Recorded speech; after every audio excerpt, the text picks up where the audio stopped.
Bismillahirrahmanirrahim. Assalamualaikum warahmatullahi wabarakatuh. Alhamdulillahi rabbil alamin. Wabihi nasta'in ala umuri dunya waddin. Allahumma salli wa sallim wa barik ala sayyidina wa maulana Muhammad al-fatihu lima ughliq wal khatimu lima sabaq ناصر الحق بالحق والهادي إلى صراطك المستقيم وعلى آله وصحبه حق قدره ومقداره العظيم في كل لمحة ونفس عدد ما وسع علم الله. رب اشرح لي صدري ويسر لي أمري واحلل عقدة من لساني ويفقه قولي. سبحانك لا علم لنا إلا ما علمتنا innaka antal alimul hakim. Thumma amma ba'd. Tuan-tuan, puan-puan, sedang pendengar yang dirahmati Allah Subhanahu wa taala.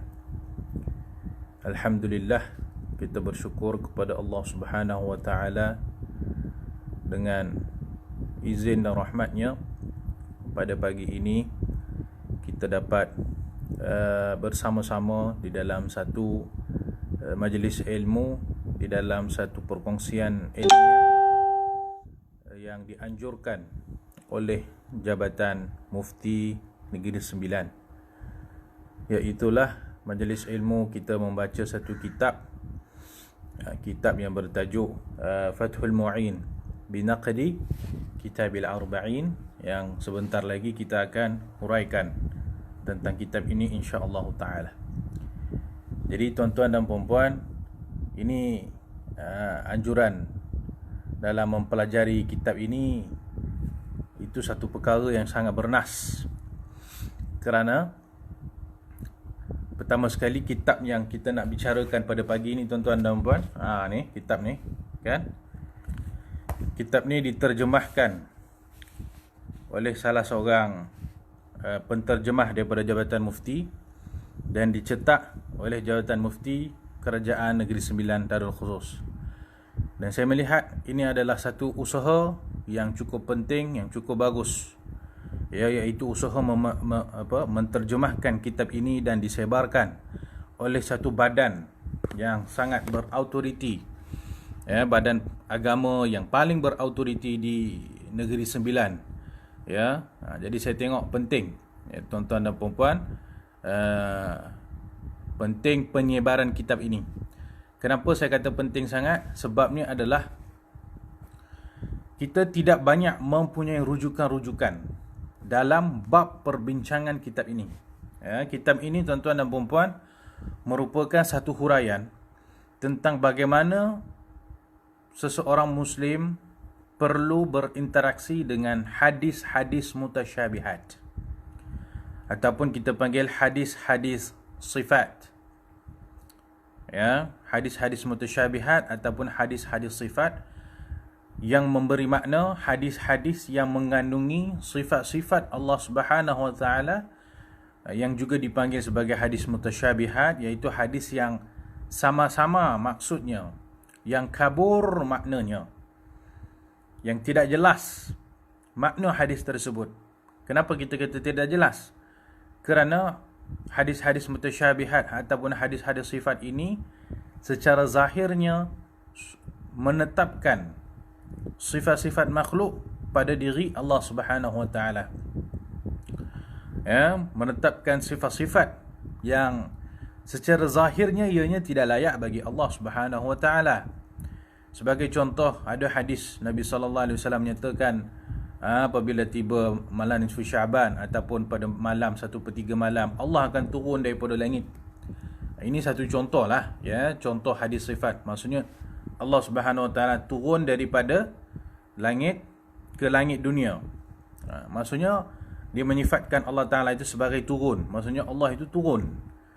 Maka ini adalah hadis kita panggil hadis sifat ataupun hadis mutasyabihat, kerana ianya menetapkan sifat makhluk pada diri Allah Subhanahu wa taala, iaitu turun. Nanti dalam perbincangan kitab insya-Allah ada huraian yang lebih jelas apakah maksud hadis sifat ataupun hadis mutasyabihat. Jadi tuan-tuan dan puan-puan, kita apabila berinteraksi dengan hadis-hadis mutasyabihat, rujukannya terlalu sedikit. Rujukan yang kita ada terlalu sedikit. Hatta dalam kitab turas pun, mungkin adalah 2-3 kitab yang dikarang untuk menjelaskan perihal hadis-hadis mutasyabihat, yang di antaranya adalah kitab karangan Imam Ibnul Jauzi rahimahullah yang bertajuk Daf'us Syubahit Tashbih, yang ditahqiq oleh Al-Allamah Syekh Muhammad Zahid Kautsari. Ini salah satu kitab yang bagus. Kemudian ada juga kitab lain, contohnya kitab ni Al-Asma' wa Sifat karangan Imam Al-Baihaqi, dan beberapa kitab yang kita boleh kira dengan jari lah. Dan kitab-kitab itu pun tuan-tuan dan puan-puan, kalau kita di Malaysia ni sukar untuk kita dapati kitab-kitab tersebut, apatah lagi terjemahannya. Kitab-kitab itu dalam bahasa Arab dan sukar kita nak dapat di Malaysia. Jadi pada mutaakhir ini datang seorang ulama hebat yang bernama Said Abdullah bin Siddiq Al-Ghumari rahimahullah. Beliau juga mengarang satu kitab ni, iaitu kitab yang kita nak baca ni tuan-tuan dan puan-puan, yang tajuknya adalah Fathul Mu'in bi Naqdi Kitabil Arba'in. Dalam hadis ni beliau menjelaskan bagaimana sepatutnya seseorang itu memahami hadis-hadis yang mutasyabihat ni. Bagaimana sepatutnya faham berinteraksi dengan hadis-hadis sifat, hadis-hadis mutasyabihat. Kalau kita dalam perbincangan mutasyabihat ni biasanya ada 2 perkara lah. Pertama, ayat-ayat Al-Quran. Ayat-ayat Quran yang bersifat mutasyabihat. Kedua, hadis-hadis yang bersifat mutasyabihat.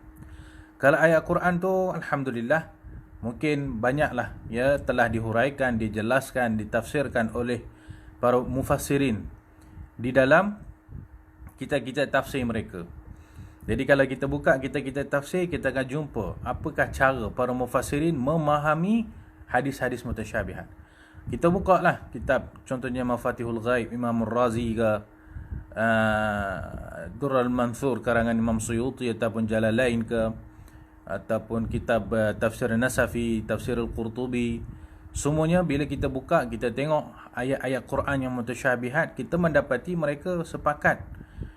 Mereka ada cara dan metodologi yang sangat jelas di dalam memahami ayat-ayat Al-Quran yang bersifat mutasyabihat.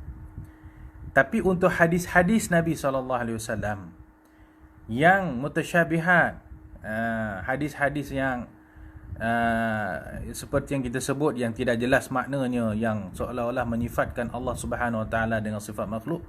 Jadi hadis-hadis ini macam mana kita nak fahamkan?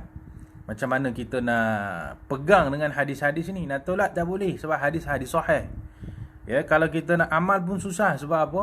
Sebab hadis ini pada zahirnya menyifatkan Allah dengan sifat makhluk. Jadi macam mana nak buat? Nak tolak tak boleh, nak terima tak boleh. Maka adalah penjelasan para alim ulama. Ada penjelasan para ulama muhaddisin menerusi kitab-kitab mereka yang perlu kita baca, kita fahami, supaya jangan kita terjebak ke dalam satu pemikiran yang disebut pemikiran tashbih ataupun tajsim, iaitu menyifatkan Allah Subhanahu Wa Taala dengan apa-apa sifat yang khusus bagi makhluk. Tak boleh sama sekali tuan-tuan dan puan-puan menyifatkan Allah Subhanahu Wa Taala itu dengan apa-apa sifat yang khusus bagi makhluk. Jadi saya sebelum meneruskan perbincangan kitab ini, saya mengambil kesempatan untuk mengucapkan ribuan terima kasih kepada Jabatan Mufti Kerajaan Negeri Sembilan.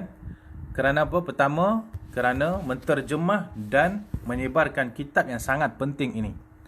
Sangat penting sebab apa tuan-tuan dan puan-puan? Seperti saya sebut, sebab tidak banyak rujukan yang kita ada untuk memahami hadis-hadis mutasyabihat ini. Apatah lagi dalam bahasa Melayu.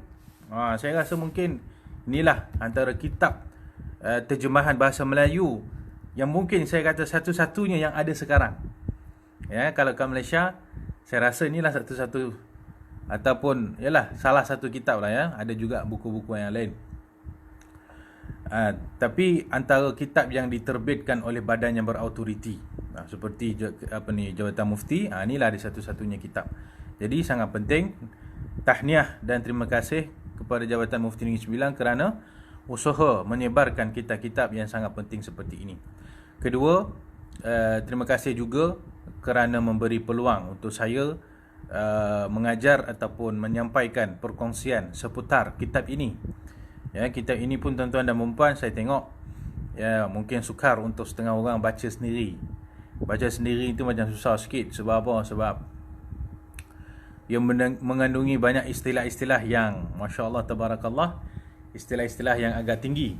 Ya, nanti kita akan tengok ada namanya istilah-istilah mantiq, ada istilah-istilah usulul fiqh, ada istilah-istilah balaghah, ada istilah-istilah hadis, yang mana istilah-istilah ini perlu kita rungkai dengan cermat supaya kita boleh faham bagaimana pengarang menggunakan konsep-konsep dan istilah-istilah ini untuk memahamkan hadis-hadis sifat ataupun hadis-hadis mutasyabihat.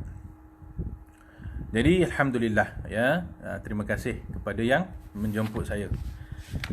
Baik tuan-tuan dan puan-puan yang dikasihi Allah Subhanahu wa taala, pada pagi ini ya adalah pengajian pertama kita dengan membaca kitab Fathul Mu'in binaqdi Kitabil Arba'in. Saya cuba jelaskan dulu apa maksud kitab Fathul Mu'in. Ya, Fathul Mu'in ini maksudnya ya pembukaan, ya, futuh, ya, fataha ini membuka. Fathu pembukaan, pembukaan oleh Al-Mu'in, Allah Subhanahu wa taala, Tuhan yang Maha membantu, Maha menolong. Fathul Mu'in binaqdi Kitabil Arba'in, dengan mengkritik kitab Al-Arba'in. Tu dah. Jadi kitab Fathul Mu'in ini dikarang untuk mengkritik satu lagi kitab lain yang bertajuk Al-Arba'in. Kitab apa yang dimaksudkan kitab Al-Arba'in ini? Ini perlu kita faham molek-molek. Sebab biasanya lah, ya, kebiasaannya apabila kita sebut kitab Al-Arba'in, maka yang tergambar dalam kepala kita adalah kitab Al-Arba'in karangan Al-Imam Nawawi. Biasa yang tergambar dalam benak pemikiran kita bila sebut kitab Arba'in, maksudnya 40 hadis kitab Imam Nawawi. Tapi tuan-tuan dan puan-puan, bukan itu kitab yang dimaksudkan dalam tajuk kita pada pagi ini. Kitabul Arba'in yang dimaksudkan di sini adalah satu kitab yang bertajuk Al-Arba'in fi Dalailit Tauhid. Ya, Al-Arba'in fi Dalailit Tauhid karangan seorang imam juga yang bernama Al-Imam Abu Ismail Al-Harawi. Karangan Imam Abu Ismail Al-Harawi. Dalam kitab Al-Arba'in fi Dalailit Tauhid ini, Al-Harawi mendatangkan, cara beliau dalam kitab ni, beliau datangkan hadis-hadis yang secara zahirnya kita tengok dia menyifatkan Allah Subhanahu Wa Taala dengan sifat-sifat tertentu, lalu beliau mengisbatkan sifat itu kepada Allah Subhanahu Wa Taala. Sebagai contoh, Imam Harawi dia datang, dia ambil satu hadis yang dalam tu disebut Allah itu seperti seolah-olah Allah itu ada mata. Contohnya mengisbatkan Allah Subhanahu Wa Taala itu ada mata. Maka dia pun katalah bab yang menunjukkan Allah ada mata.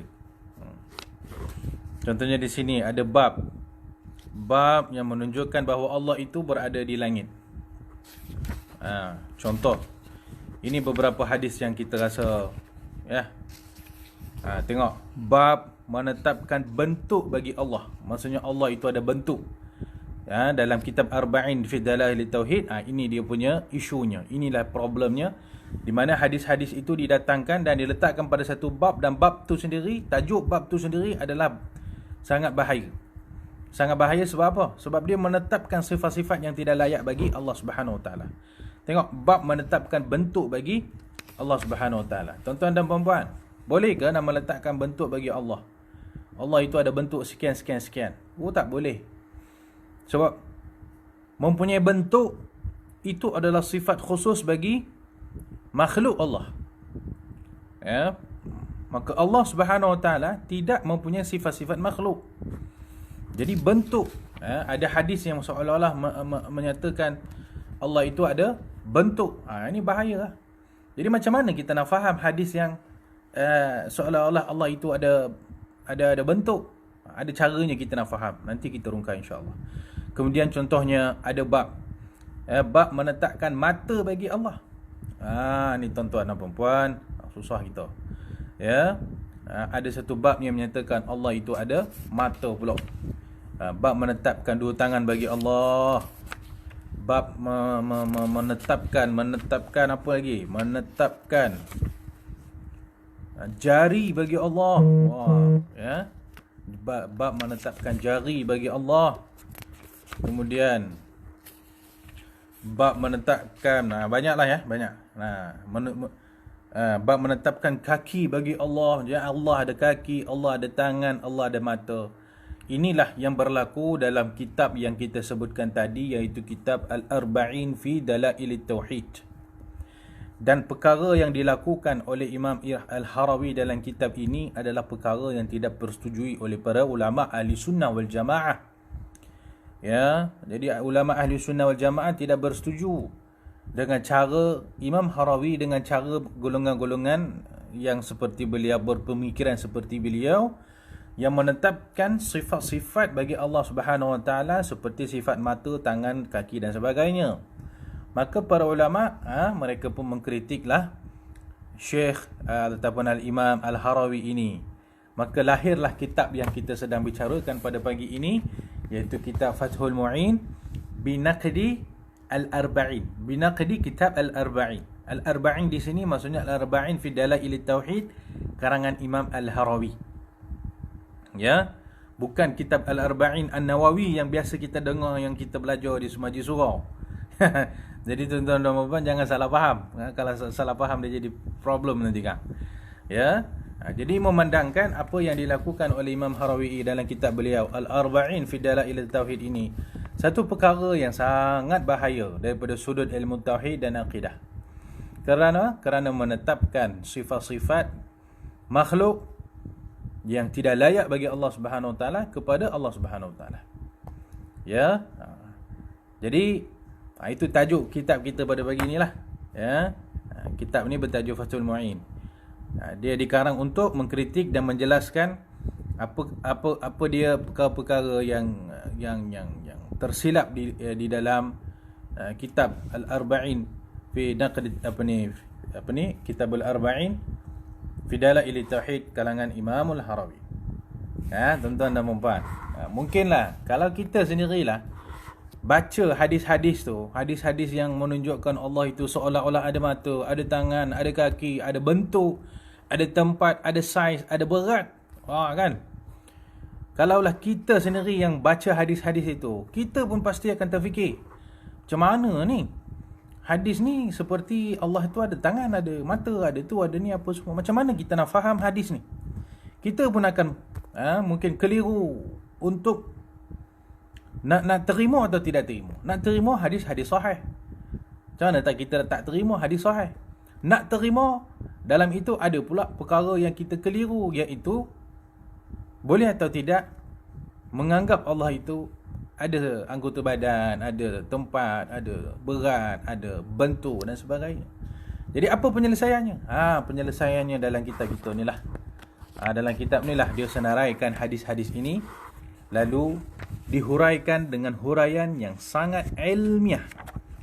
Sangat ilmiah bagaimana nak faham hadis-hadis sifat ataupun hadis-hadis mutasyabihat seperti yang kita sebutkan tadi. Baik, saya juga tidak nafikan topik ini tuan-tuan dan puan-puan, topik yang sangat mencabar, kerana kita akan berhadapan dengan beberapa golongan. Ada setengah golongan dia akan berkeras. Mereka akan berkeras untuk meletakkan juga sifat-sifat yang kita sebutkan tadi. Ya, dia kata, dah kalau dalam Quran kata macam tu lah, terima je lah. Berapa dia faham-faham dengan cara kiasan apa sebagainya. Kalau dalam hadis dah sebut Allah tu ada mata, macam tu lah. Kalau dalam hadis dah sebut Allah itu ada bentuk, maka macam tu lah. Buat apa duk pusing-pusing, duk kias-kias lagi. Macam tu. Ini satu golongan yang kita perlu berhadapan jugalah, berhadapan dengan ilmu, dengan pengetahuan secara ilmiah. Baik tuan-tuan dan puan, setakat ni okey tak? Okey kan? Ya. Saya risau juga kalau ada yang tak faham ke apa ke. Ya. Ini baru permulaan tuan-tuan. Ya, insya-Allah dalam hadis nanti kita akan berhadapan dengan huraian yang begitu bersifat ilmiah. Masya Allah, tabarakallah. Ya, saya harap setakat ni yang tuan-tuan yang sedang mendengar faham ya. Terima kasih sahabat-sahabat semua yang bersama dengan saya pada pagi ini. Sahabat saya Al-Fadhil, Ustaz Najib Zulkifli, Masya Allah, tabarakallah. Terima kasih Ustaz. Ya, Ustaz Najib sentiasa bersama dengan saya pagi dan juga malam. Masya Allah, tabarakallah. Dan juga wakil daripada Jawatan Mufti Al-Fadhil Ustaz Afiq Nurzan, dan juga sahabat-sahabat yang saya yang lain lah ya. Terima kasih semua kerana sudi bersama pada pagi yang berkah ini, insya-Allah taala. Jadi tuan-tuan dan puan-puan, dengan lafaz bismillahirrahmanirrahim kita memulakan membaca kitab Fathul Mu'in binaqdi Kitabil Arba'in karangan Al-Allamah Sayyidi Abdullah bin Siddiq Al-Ghumari rahimahullahu taala. Dan saya mengambil kesempatan ini untuk membentangkan sedikit tentang manaqib ataupun biografi pengarang kitab ini, iaitu biografi Sayyid Abdullah bin Siddiq Al-Ghumari. Biografi ini sangat penting bagi saya. Sebab apa? Supaya kita kenal kitab siapa yang kita nak baca. Ya, supaya kita kenal kitab siapa yang kita nak baca pada pagi ini. Kita takutlah ya, sebahagian orang akan menganggap apa dia baca kitab-kitab macam ni, entah siapalah pengarang dia, entah dia ni faham ke tak faham, dia ni boleh dipegang ke pegangan dia, mereka akan mempertikaikan. Jadi di sini saya nak terangkan dulu siapa yang mengarang kitab ini. Jadi kalau kita faham siapa yang mengarang kitab ini, kita akan faham juga secara tidak langsung tentang kekuatan dan ketinggian maklumat yang ada dalam kitab ni.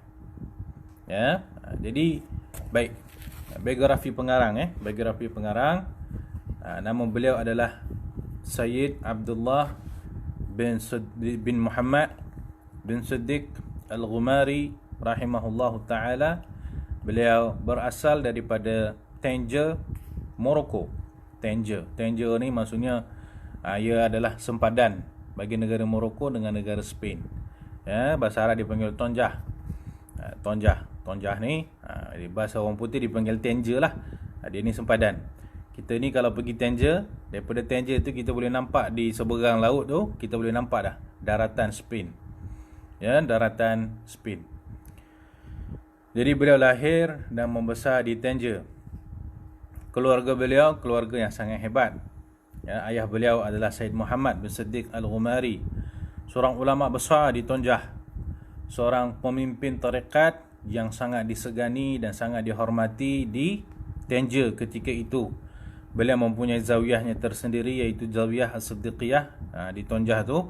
Dan beliau juga seorang ulama besar yang Masya Allah, tabarakallah, beliau tu mengajar kepada masyarakat Tangier. Beliau mendidik masyarakat kampung di situ.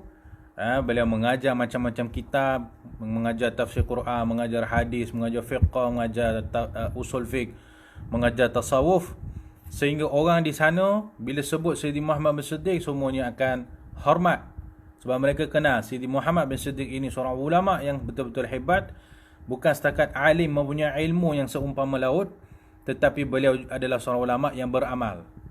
Ya, banyak amalan, banyak ibadat, sentiasa melakukan ibadat.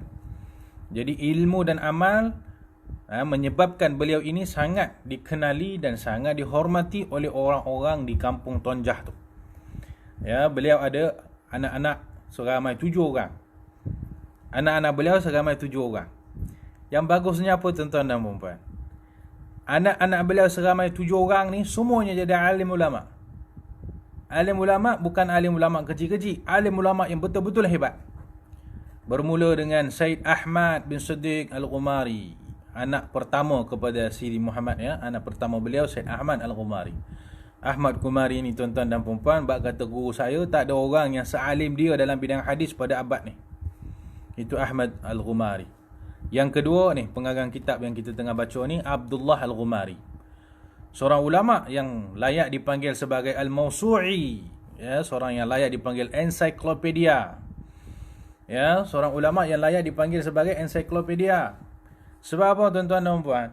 Beliau punya ilmu ni Ya, ilmu yang sangat mendalam. Nanti saya akan huraikan sikit-sikit tentang keilmuan Said Abdullah Ghumari, pengarang kitab kita ni. Anak beliau juga, anak Sayyidi Muhammad juga adalah Said Abdul Aziz Al-Ghumari, seorang pakar hadis, seorang muhaddis kabir pada zaman ini. Said Abdul Hayy Al-Ghumari, seorang pakar dalam ilmu usulul fiqh. Jadi anak beliau, anak Muhammad bin Siddiq, 7 orang, 7 adalah ulama besar. Macam mana beliau mendidik anak-anak itu? Sehingga 7 orang semua jadi alim kabir, ulama besar, tuan-tuan dan puan-puan. Setiap seseorang ni kita boleh buat kitab manaqib mereka sendiri. Said Ahmad satu kitab manaqib, Said Abdullah satu kitab manaqib, Said Abdul Aziz satu kitab manaqib. Ya. Jadi alhamdulillah rezeki saya untuk mengkaji tentang mereka-mereka semua ni. Ya, alhamdulillah nikmat Allah Taala. Saya punya master saya dulu, master bidang hadis, saya buat tentang Said Abdullah Ghumari. Itu pengarang kitab kita ni. Master saya tentang beliau. Ya, master saya tentang manhaj beliau di dalam mengkritik matan hadis. Ya, jadi secara tidak langsung saya berkenalan dengan keluarga yang sangat hebat ini. Dan saya berasa betul-betul takjub melihat penguasaan ilmu yang mereka miliki. Mereka bukan setakat belajar hadis je dia orang tahu. Ya, mereka pakar bidang hadis, mereka pakar bidang ilmu tasawuf, mereka pakar dalam bidang tauhid, mereka pakar dalam bidang usulul fiqh, mereka pakar dalam bidang fiqh dan fatwa. Ya, macam-macam bidang ilmu mereka sangat pakar. Ya, kalau mempunyai masa yang lebih lapang, saya boleh terangkan tentang keluasan ilmu mereka dan sumbangan mereka di dalam perkembangan ilmu pada abad ke-14 ini. Okey. Jadi, ini keluarga Said Abdullah bin Siddiq Al-Ghumari. Ayahnya adalah seorang ulama yang cukup hebat, iaitu Said Muhammad bin Siddiq. Kemudian abang beliau Ahmad Al-Ghumari adalah seorang ulama hebat. Adik-beradik beliau semua adalah ulama yang hebat.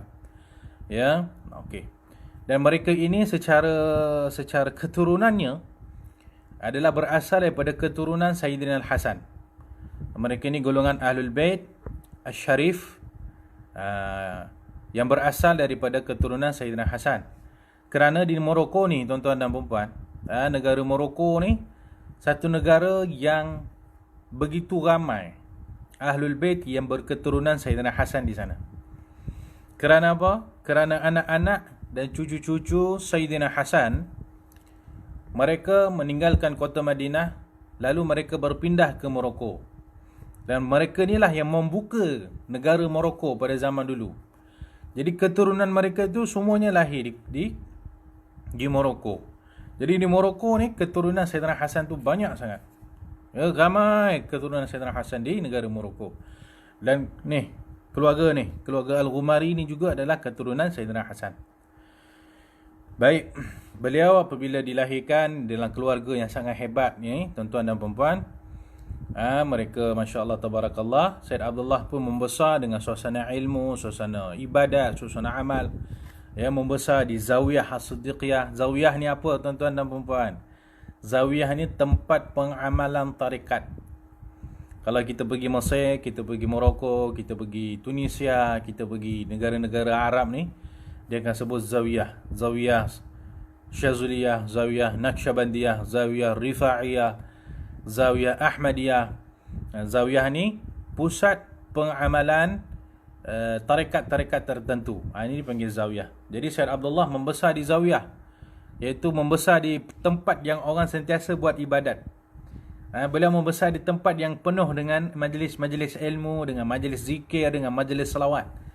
Jadi beliau daripada kecil membesar dengan suasana macam tu, menyebabkan bila beliau besar beliau menjadi hebat. Kerana apa? Kerana pada kecil terdidik dengan ilmu dan amal, ilmu dan amal, ilmu dan amal. Ya, bukan seperti macam kita ni, dengan ilmu pun tak kenal, dengan kitab apa pun tak kenal, dengan majlis ilmu belum tentu pergi, dengan dengan amal. Ya, beliau membesar dengan dalam persekitaran suasana yang cukup masya-Allah tabarakallah. Jadi apabila sampai umur beliau 5 tahun, beliau telah dihantar oleh ayahnya untuk menghafal Quran dan mempelajari matan-matan. Hafal Quran, kemudian belajar matan-matan yang basic seperti matan Al-Ajurumiyah, matan fiqh. Fiqh dia orang ni fiqh Maliki. Mereka ni bermazhab Maliki. Jadi pada umur 5 tahun dan ke atas, Syekh Abdullah Qumari ini dihantar untuk mempelajari kitab fiqh Maliki, kitab Nahwu Ajurumiyah dan sebagainya. Sampailah umur beliau 16 tahun. 16 tahun ayah beliau hantar untuk mempelajari ilmu di Masjid Al-Qarawiyyin, ataupun lebih dipanggil dengan University Al-Qarawiyyin, di satu tempat nama dia Fes. Di Fes, iaitu satu bandar besar di Morocco. Jadi beliau pergi ke Fes, beliau mengaji di sana selama 6 bulan. Setelah 6 bulan, beliau pulang semula ke Tonjah, belajar sebentar dengan ayah dan ahli keluarga beliau. Setelah itu beliau patah balik ke Fes sekali lagi untuk sambung lagi mengaji kitab-kitab di sana. Kalau kita lihat apa kitab-kitab yang beliau belajar di Fes ni, tuan-tuan dan puan-puan, kita tengok apa kitab-kitab yang Syekh Abdullah Al-Qumari belajar di Fes dengan para ulama Qarawiyyin di sana, kita akan merasa takjub dan kita akan merasa power lah. Sebab kitab-kitab yang beliau belajar pada umur yang masih muda ketika itu, kitab yang sangat tinggi dah. Contohnya kalau kitab Nahwu, beliau belajar kitab Al-Makudi ala Alfiyah. Makudi ala Alfiyah, kitab Nahwu yang agak tinggi. Bukan mudah nak belajar kitab Makudi ni. Kemudian kalau kita tengok apa beliau belajar dalam ilmu usul fiqh, beliau belajar Mahalli ala al-Jam'ul Jawami'. Syarah Mahalli ala Matal Jam'ul Jawami', kitab yang cukup tinggi dalam ilmu usul fiqh. Jadi banyak kitab-kitab yang beliau belajar, umur beliau ketika itu masih muda, tapi kitab yang beliau belajar tu dah tinggi dah. Sangat hebat. Jadi setelah beberapa tahun duduk belajar di mana? Di Fes, Universiti Qarawiyyin. Kemudian beliau dihantarkan oleh ayah beliau ke mana? Ke Mesir. Sambung belajar di Universiti Al-Azhar. Tapi sebelum nak hantar Syekh Abdullah Qumari ni ke Mesir, ayah beliau panggil lalu bagi nasihat. Ayah beliau panggil Syekh Abdullah Qumari ni bagi nasihat. Dia kata, "Wahai Abdullah, sebenarnya saya hantar kamu ke Mesir itu di samping kamu belajar, saya harap kamu ni menjadi rujukan kepada ulama di sana."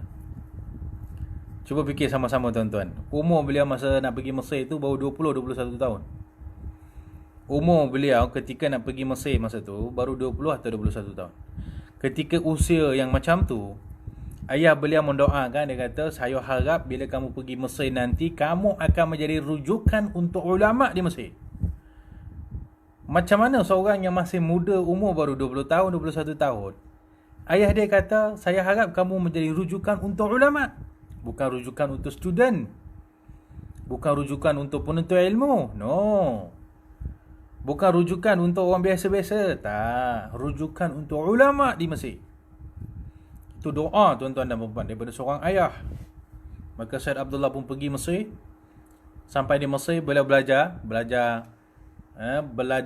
sambil mengajar. Beliau belajar di Mesir dengan ulama-ulama kibar di Al-Azhar. Di samping itu beliau mengajar. Apa kitab-kitab yang beliau dah belajar di Qarawiyyin tu, beliau mengajar di Al-Azhar. Okey. Maka lama-lama bila beliau mengajar sambil tukaran kitab, nama beliau menjadi naik di Mesir. Nama beliau dikenali oleh para alim ulama di Mesir. Nama beliau disebut-sebut oleh ulama-ulama di Al-Azhar sebagai seorang pemuda yang banyak ilmunya. Maka ramailah alim ulama yang bertemu dengan beliau, yang bertanya kepada beliau tentang soalan-soalan dalam ilmu hadis. Dan apabila ada apa-apa masalah tentang fatwa ke apa ke, ramai yang datang bertemu dengan beliau minta pandangan. Maka apa yang didoakan oleh ayahanda beliau itu sebelum nak hantar beliau ke Mesir itu memang akhirnya makbul. Kenapa? Syekh Abdullah bila sampai di Mesir memang ramai yang menjadikan beliau sebagai maraja', sebagai rujukan. Jadi beliau belajar di Mesir, sambil itu mengajar, sambil itu mengarang kitab.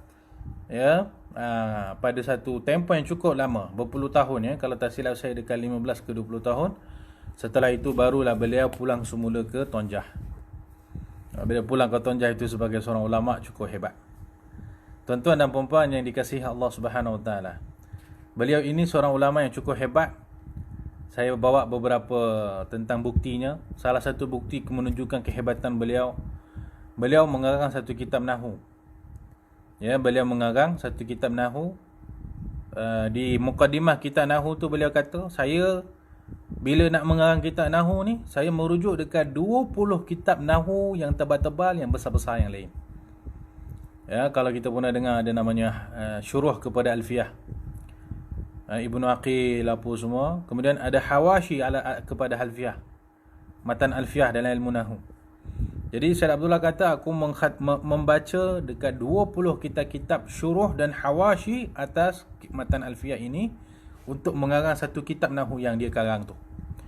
Jadi kitab Nahwu yang beliau karang tu kitab yang sangat power lah. Ya, kalau kita baca belum tentu kita akan faham sebab perbincangannya sangat tinggi. Yang hebat beliau ni, beliau karang kitab yang hebat itu ketika umur beliau baru 19 tahun.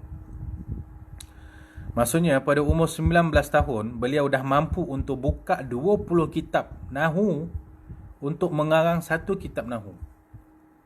Jadi umur 19 tahun tu, beliau dah master ilmu Nahwu tu dah. Dah kuasai ilmu Nahwu tu dengan begitu hebat. Itu ilmu Nahwu. Nanti kita tengok kalau ilmu Al-Quran dia. Ilmu Al-Quran, Masya Allah, Tabarakallah. Beliau seorang yang sangat pakar dalam ilmu Quran. Sehingga peringkat ada beberapa orang yang membuat tesis PhD. Ya, beliau membuat tesis PhD tentang kehebatan ataupun sumbangan Abdullah Ghumari dalam bidang ilmu Al-Quran.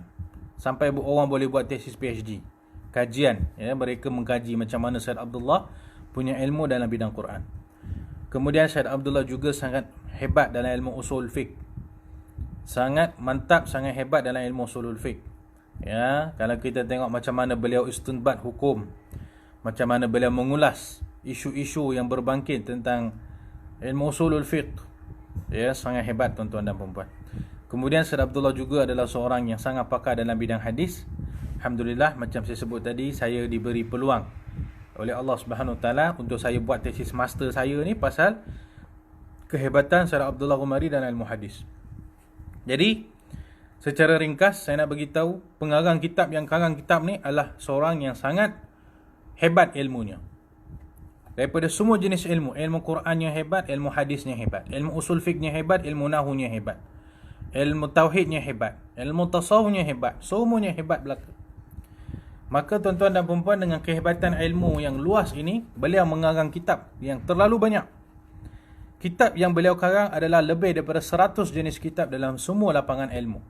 Dalam ilmu Quran ada, dalam ilmu hadis ada, ilmu tauhid ada, ilmu fiqh ada, usul fiqh ada, nahwu ada, mantiq ada. Jadi beliau mengarang kitab yang begitu banyak, lebih daripada 100 jenis kitab. Dan kitab-kitab beliau itu dihimpunkan, ya, ditulis balik, dicatat balik, lalu menyebabkan boleh keluar satu kitab lain. Tajuk dia Al-Mawsu'ah, Mawsu'ah Abdullah bin Siddiq Al-Ghumari, Encyclopedia Abdullah bin Siddiq Al-Ghumari. Tuan-tuan, agak berapa jilid ni? Kitab-kitab beliau ni bila dihimpunkan tu jadi berapa jilid? Kitab-kitab beliau yang 100 lebih tu diletakkan, dicantum, akhirnya mencecah 19 jilid. Ya, semua kitab-kitab karangan Abdullah Ghumari ini dihimpunkan menjadi 19 jilid. Panjang. Kalau kita angkat mungkin 20 kilo kitab tu. Ya, ni Mawsu'ah Syed Abdullah bin Siddiq Al-Ghumari. Alhamdulillah. Jadi tuan-tuan dan puan-puan, saya sibuk cerita pasal Abdullah Ghumari ni nak bagi tahu pengarang kitab ni, kitab yang kita nak baca ni, pengarang beliau adalah seorang yang ulama hebat. Keilmuan beliau sangat hebat. Jangan kita kata, oh dia ni adalah ulama contemporary je, ya, dia ni baru-baru je, jadi dia ni biasa-biasa. Jangan kita anggap macam tu. Walaupun dia ni ulama contemporary, tapi ilmu beliau sangat mantap dan boleh dijadikan sebagai sandaran untuk kita semua. Beliau, tuan-tuan dan puan-puan, meninggal di Morocco pada tahun 1993. Maksudnya lebih kurang 18 tahun yang lepas. Ya, maksudnya tak adalah Beliau tu tak adalah jauh sangat, ya. Maksudnya 18 tahun yang lepas beliau meninggal di Morocco. Dan beliau juga, tuan-tuan dan puan-puan, meninggalkan ramai anak-anak murid yang hebat-hebat juga. Ya, sebab beliau lama mengajar di Mesir. Beliau mengajar di Mesir. Akhirnya anak-anak murid yang belajar dengan Said Abdullah Ghumari ni akhirnya menjadi ulama kibar, ulama yang sangat hebat. Di antara anak-anak murid Said Abdullah Ghumari di Mesir, itu adalah guru kita Syekh Mahmud Said Mamduh, seorang pakar hadis pada abad ini. Termasuk juga antara anak murid kepada Said Abdullah Ghumari juga adalah Mufti Mesir, mantan Mufti Mesir Al-Allamah Syekh Ali Jum'ah. Ya, Dr. Ali Jum'ah juga adalah anak murid kepada Syekh Abdullah Al-Ghumari. Dan kalau kita kenal juga Syekh Muhammad Ibrahim Al-Kattani. Jadi ramailah, ya, terlalu ramai ulama-ulama yang saat ini menjadi ulama setelah mereka berguru dengan Syekh Abdullah Al-Ghumari. Jadi Syekh Abdullah di samping dia tinggalkan 100 kitab yang 19 jilid ni, di samping itu beliau juga berjaya meninggalkan barisan anak-anak murid yang sangat alim seperti Syekh Mahmud, seperti Syekh Ali Jum'ah dan lain-lain. Ya, jadi kita tengok sebenarnya ilmu Syed Abdullah Ghumari ini sangat berkat. Ya, kitabnya banyak dan kitabnya dipelajari, masya-Allah tabarakallah. Syed Abdullah Ghumari tak pernah datang Malaysia, tuan-tuan dan puan-puan. Apatah lagi datang Negeri Sembilan. Memang tak pernah. Tapi pada hari ini kitab beliau itu diterjemahkan dan disebarkan di Negeri Sembilan dan di seluruh Malaysia. Ya, nama beliau itu disebut-sebut di Malaysia. Ya, jadi itu menunjukkan ilmu beliau ini, masya-Allah tabarakallah, ilmu yang diberkati oleh Allah Subhanahu Wa Taala, sehingga ilmu itu tersebar sampai ke negara kita di Malaysia. Baik, itulah serba ringkas tentang Said manaqib ataupun biografi Said Abdullah bin Siddiq Al-Ghumari. Baik, tuan-tuan dan puan-puan yang dikasihi, kita boleh bacalah mukaddimah kitab, mukaddimah kitab ni. Ya, kita baca sikit. Bismillahirrahmanirrahim. Prakata pengarang, mukaddimah pengarang iaitu mukaddimah Said Abdullah Ghumari. Segala puji bagi Allah Subhanahu Wa Taala yang Maha Esa dalam berkehendak dan mentadbir.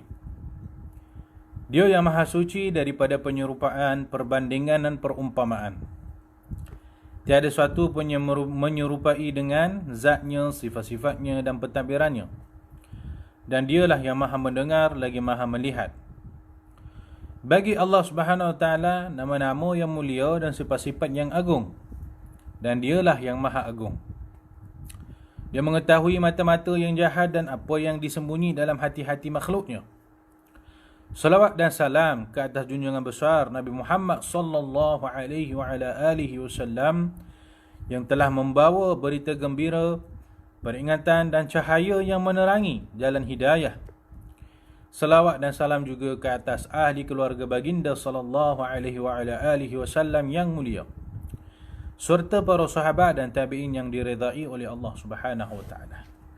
Ini mukaddimah yang ditulis oleh pengarang kitab, iaitu Said Abdullah bin Siddiq Al-Ghumari rahimahullahu ta'ala. Pada awal kitab lagi beliau dah menyatakan Maha Suci Allah daripada penyerupaan, perbandingan dan perumpamaan.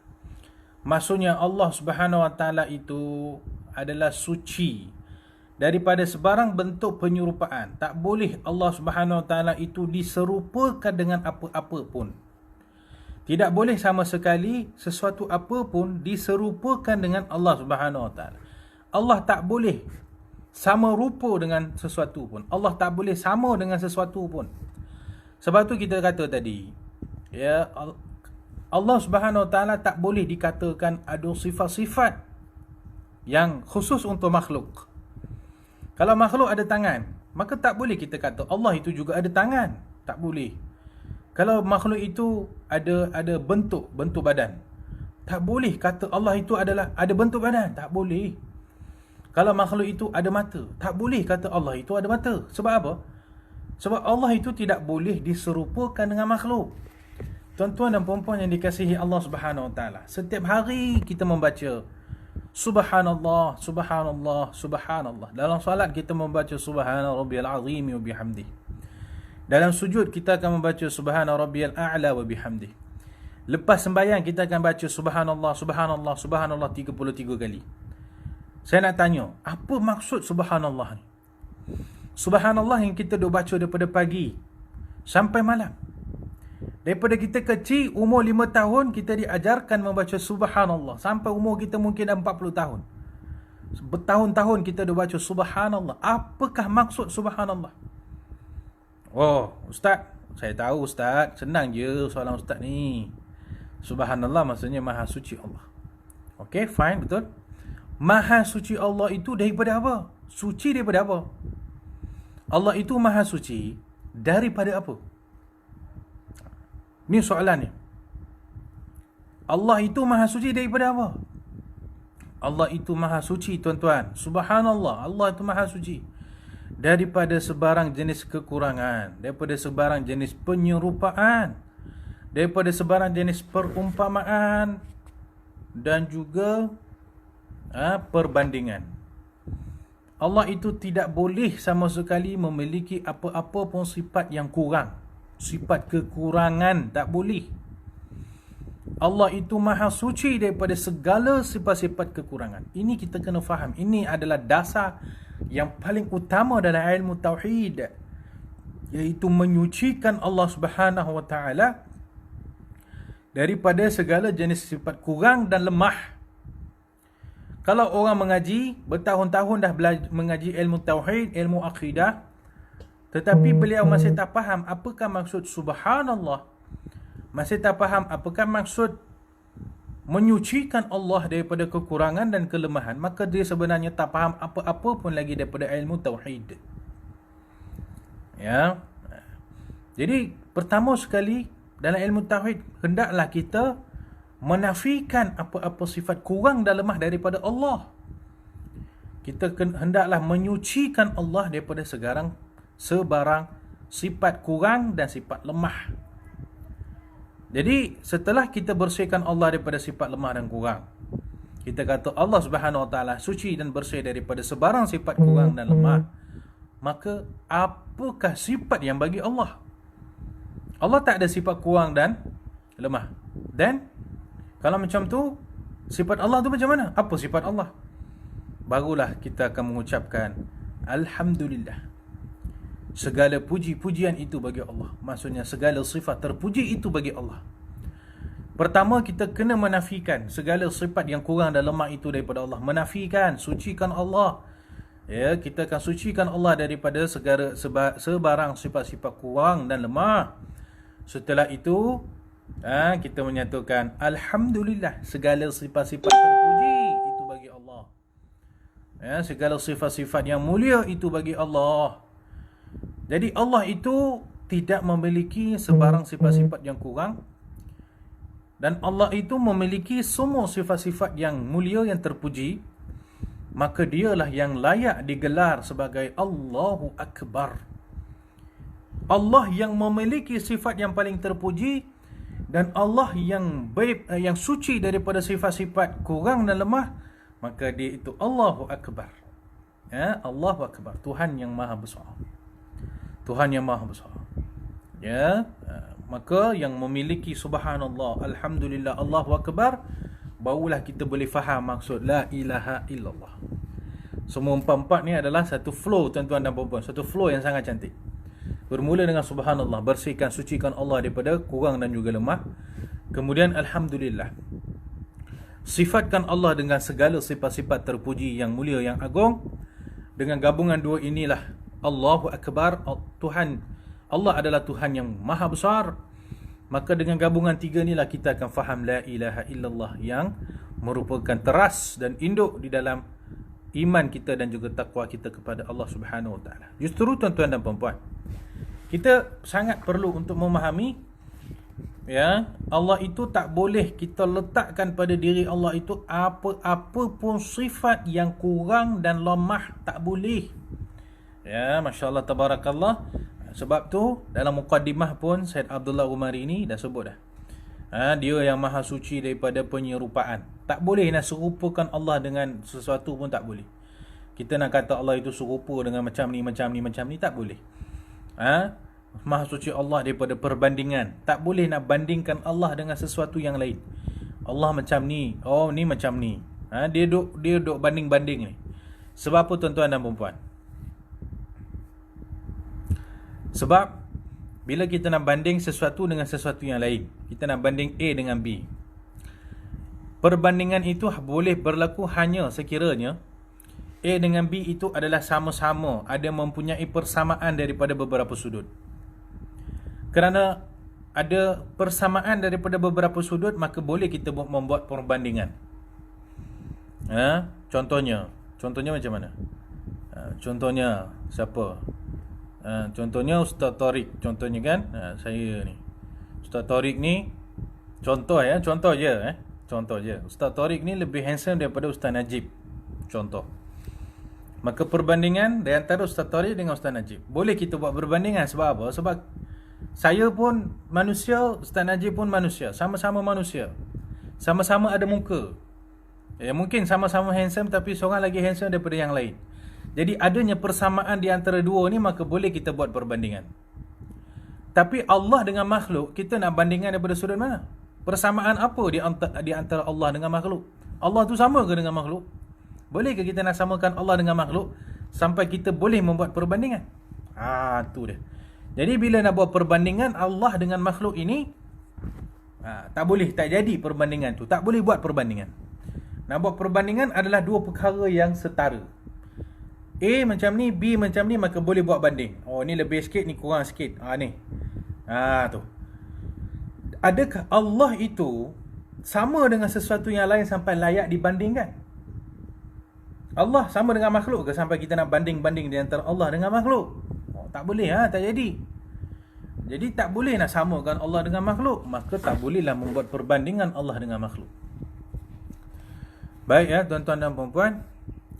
Kemudian kita sambung sikit lagi, Penulisan ini adalah merupakan kritikan terhadap kitab Al-Arba'in fi Dalail Tauhid oleh Abu Ismail Al-Harawi. Maksudnya Syed Abdullah Ghumari menyatakan kitab saya ni Fathul Mu'in, Fathul Mu'in ini adalah kritikan terhadap kitab Al-Arba'in fi Dalail Tauhid yang dikarang oleh Syekh Abu Ismail Al-Harawi. Kitab ini telah dicetak pada tahun lepas, iaitu pada tahun lepas tu maksudnya bila ni? Tahun saya lahir, tahun 1990. Iaitu pada tahun 1401 Hijrah dengan ta'liq daripada Ali bin Muhammad bin Nasir Al-Faqihi. Jadi kitab ni Al-Arba'in fi Dalail Tauhid, seperti yang kita sebutkan sebentar tadi, adalah satu kitab yang agak berbahaya dan yang tidak digalakkan untuk kita membacanya. Kerana dalam kitab ini tuan-tuan dan puan-puan, Imam Al-Harawi ini seorang imam. Benar, kita tidak merendahkan beliau. Al-Harawi adalah seorang imam besar dalam mazhab Hambali. Beliau ni seorang yang sangat, apa kita nak cakap? Kan? Beliau ni sangat cinta kepada mazhab Hambali. Beliau pernah mengungkapkan satu syair. Beliau menyatakan, ana hanbaliyun ma hayaitu wa in amut fawasiyati linnasi ayyatahanbalu. Sepanjang aku hidup, aku adalah bermazhab Hambali, dan sekiranya kalau aku mati sekalipun, nasihat aku kepada orang lain itu adalah supaya mereka juga jadi Hambali. Maksudnya time hidup aku jadi Hambali, time dah lepas mati pun kalau boleh aku nak semua orang jadi ikut mazhab Hambali. Beliau sangat kuat mempertahankan mazhab Hambali, dan ada juga beberapa ungkapan-ungkapan beliau yang seolah-olah merendahkan mazhab-mazhab lain. Mungkin tuan-tuan dan puan-puan boleh rujuk kitab Tazkiratul Huffaz Imam Zahabi, ataupun Syiar A'lam Nubala karangan Imam Zahabi. Cuba cek Abu Ismail Harawi ni. Imam Zahabi pun ada menukilkan banyak perkara tentang beliau. Dan Imam Al-Harawi ini seorang ulama besar. Kita tidak menafikannya, kita tidak merendahkan beliau. Beliau adalah seorang yang hafiz, dan beliau juga adalah seorang yang sufi. Beliau pengarang kitab ni, kitab Manazilus Sairin. Ya, kitab Manazilus Syairin kalau tak silap saya. Kitab yang famous lah, ya, yang banyak diajarkan oleh para alim ulama. Kitab dalam bidang tasawuf.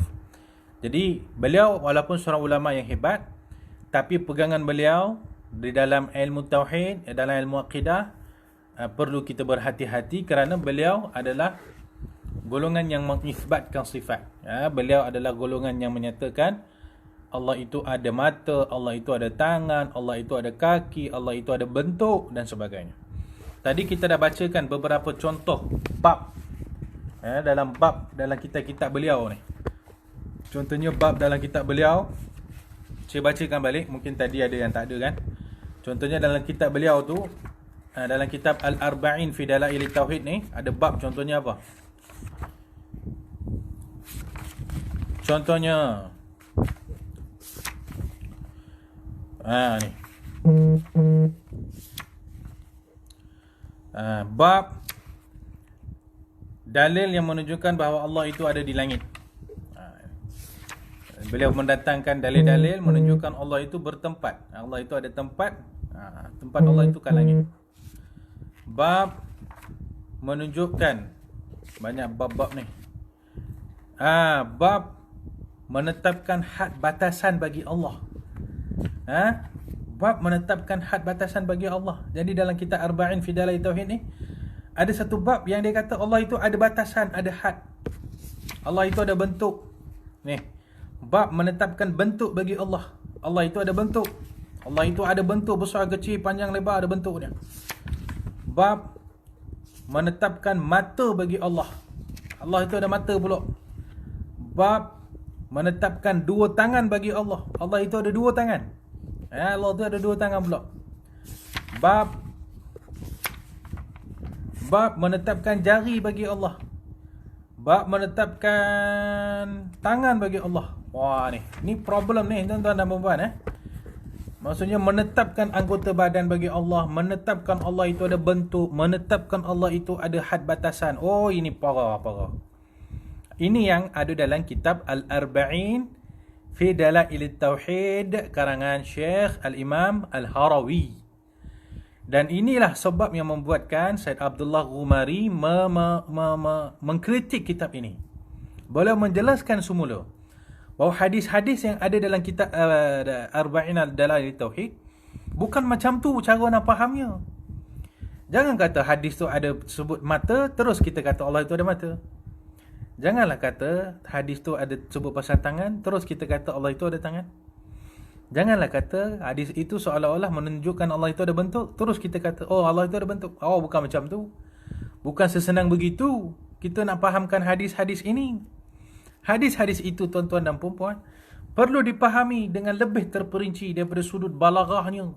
Ada dalam ilmu balaghah ni isti'arah, ada qiyas. Ada namanya majaz, ada namanya tashbih, ada namanya musyabbah bih, wajhus syabah. Ada nak faham hadis ni juga perlu kepada ilmu mantiq. Ada dalam ilmu mantiq ni ada apa? Ada dilalah. Ada dilalah at-tadhamuniyah, ada dilalah at-tadhamuniyah, dilalah iltizamiyah, ada dilalah macam-macam dilalah dalam ilmu mantiq. Ada, kita nak faham hadis ni kena pakai juga usulul fiqh. Ilmu usul fiqh mengajar kita qiyas. Qiyas yang rentetan daripada ilmu bajas, daripada balaghah tu. Maksudnya nak faham hadis ni kena pakai usul fiqh, kena pakai ilmu balaghah, kena pakai ilmu mantiq dan ilmu hadis. Ini hadis marfu', ini hadis mauquf, ini hadis boleh pakai, ini hadis tak boleh pakai. Kena faham hadis Nabi, kena pakai ilmu nahwu, ilmu saraf. Terlalu banyak perkara-perkara ilmu yang diperlukan untuk demi kita nak fahamkan ayat-ayat Quran ataupun hadis. Jadi bukan senang kita ambil satu hadis ni, kita baca, kita pun terus kita kata oh macam ni. Kita tengok hadis tu ada cerita pasal mata, oh Allah tu ada mata. Kita tengok hadis itu cerita tentang tangan, oh Allah itu ada tangan. Tidak sesenang itu tuan-tuan dan puan-puan yang dirahmati Allah.